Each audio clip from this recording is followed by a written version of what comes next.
Bonjour YouTube et Facebook, comme vous l'avez vu dans l'intitulé de la vidéo, on va aujourd'hui réaliser le noisette de Cyril Lignac. C'est un dessert tout simplement ultra gourmand. C'est une recette issue de son livre La pâtisserie. Je vous en parle très souvent de ce livre-là, il est vraiment bien fait, les recettes sont extraordinaires. Je ne suis pas sponsorisé par Cyril Lignac pour vous dire ça, mais c'est franchement un bouquin à mettre dans votre bibliothèque. C'est une pure gourmandise qui va se composer d'un biscuit sablé, d'une mousse au Gianduja, d'un biscuit Joconde, d'un glaçage rocher et encore d'une ganache montée au Gianduja. Alors le Gianduja, si vous ne savez pas ce que c'est un chocolat au lait à base de noisettes que vous pouvez trouver facilement dans les épiceries fines. Si vous n'en avez pas, vous pouvez tout simplement le remplacer par un chocolat au lait de très bonne qualité. Ce sera moins bon, mais ça fera largement l'affaire. Les amis, comme d'habitude, je vous mets la liste des ingrédients dans la barre d'infos et j'en vois qui ne sont pas encore abonnés à la chaîne. Alors surtout, n'hésitez pas, abonnez-vous et activez la petite cloche des notifications. Voilà, si vous êtes prêts pour ce noisette de Cyril Lignac, c'est parti. On va commencer par préparer le sablé noisette. Je verse donc dans un cul de poule la poudre de noisette et le sucre glace. Je mélange pour bien homogénéiser le tout. J'ajoute le beurre mou et je malaxe. On va le faire à la main, ça évitera d'utiliser le robot et de faire de la vaisselle.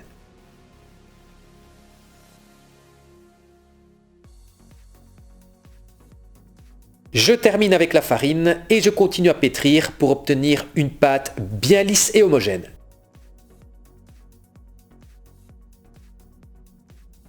Voilà, la pâte est prête, elle n'est pas collante, c'est parfait. Je vais à présent l'étaler au rouleau sur 4-5 mm d'épaisseur.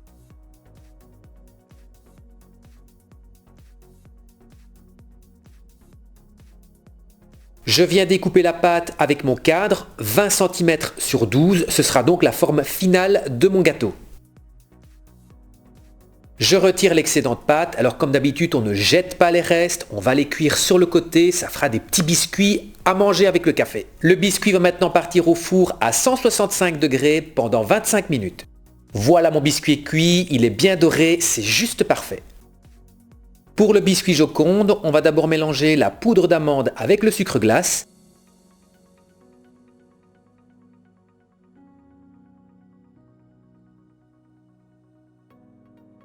J'y incorpore le jaune d'œuf progressivement.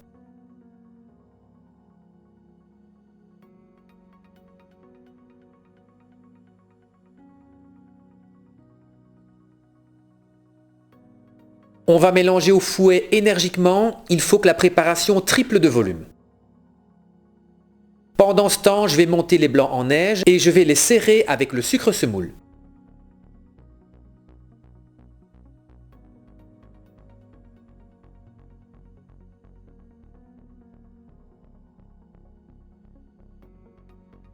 Voilà, la meringue est prête.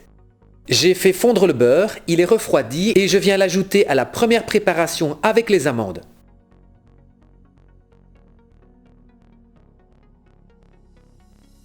Quand cet appareil est homogène, je verse la farine et je mélange délicatement avec une maryse.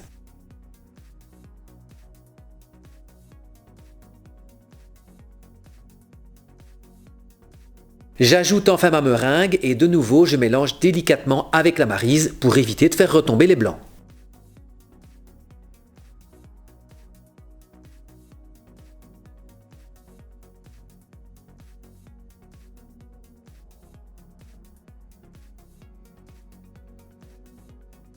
J'étale ma pâte à biscuit Joconde sur un tapis fil-pâte, environ 5 mm d'épaisseur.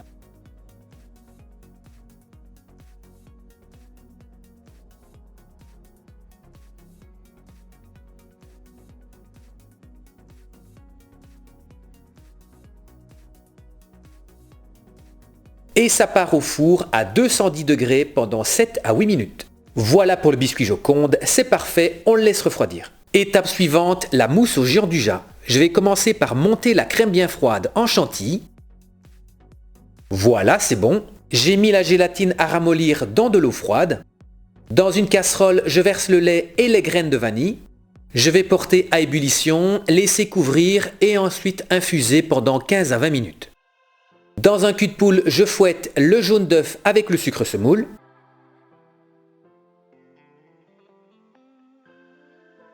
J'ai porté le lait une seconde fois à ébullition et je viens le verser sur les œufs.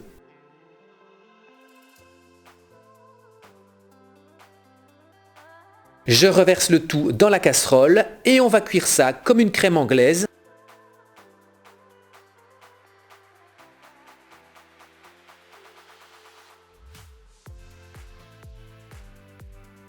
Une fois les 82 degrés atteints, j'y place la gélatine essorée. Je fouette énergiquement pour bien dissoudre la gélatine, c'est très important. Je verse à présent cette préparation chaude sur le chocolat pour le faire fondre. Je mélange bien pour être sûr que le chocolat soit bien fondu. Alors vous ne le sentez pas, mais ça sent super bon. Je laisse cette préparation revenir à température ambiante avant d'y ajouter la chantilly. Attention, votre chocolat doit absolument être à température ambiante, sinon vous allez faire fondre votre chantilly.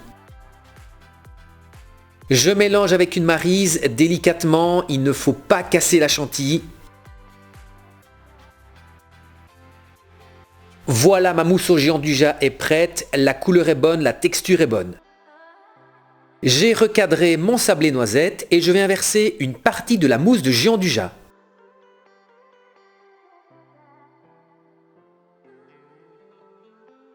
Lisser avec une spatule, c'est plus facile et ça permettra de vous assurer que vous avez mis de la mousse partout.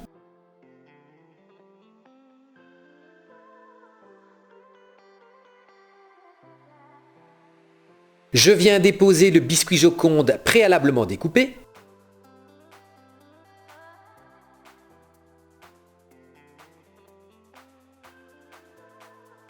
Je le tapisse avec le reste de mousse géant du Jap et de nouveau je lisse avec la spatule pour en mettre partout.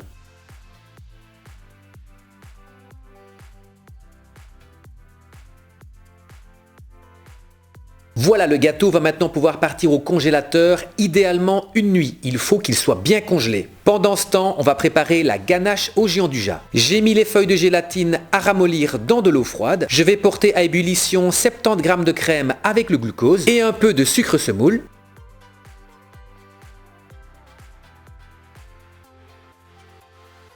Hors du feu, j'ajoute la gélatine essorée. Je verse cette préparation chaude sur mon géant du Jap que j'ai déjà fondu au préalable, comme ça ce sera plus facile. C'est une ganache, donc vous versez la crème en 3 fois pour réaliser une émulsion.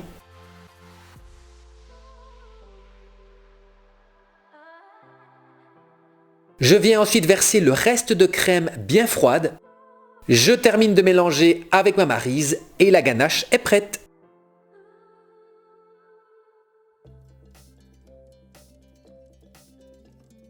Je vais la filmer au contact et la mettre au réfrigérateur.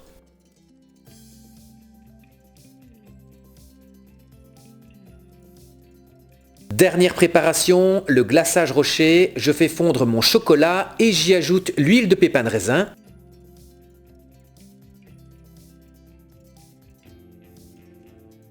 J'y verse mes noisettes concassées. On mélange le tout pour que ce soit bien réparti et je réserve.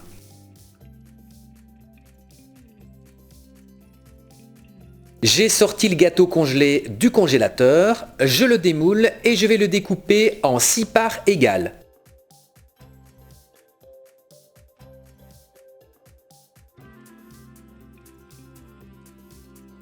Vous devez avoir des rectangles de grosso modo 12 cm sur 3.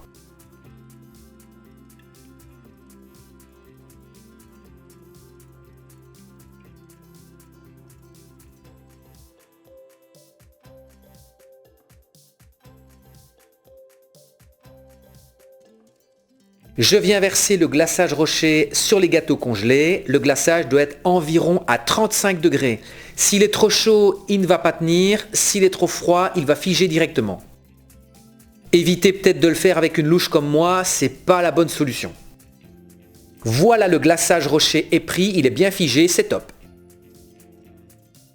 J'ai mis la ganache géant du Jap en poche, j'ai coupé la poche en biseau et je vais réaliser ma décoration.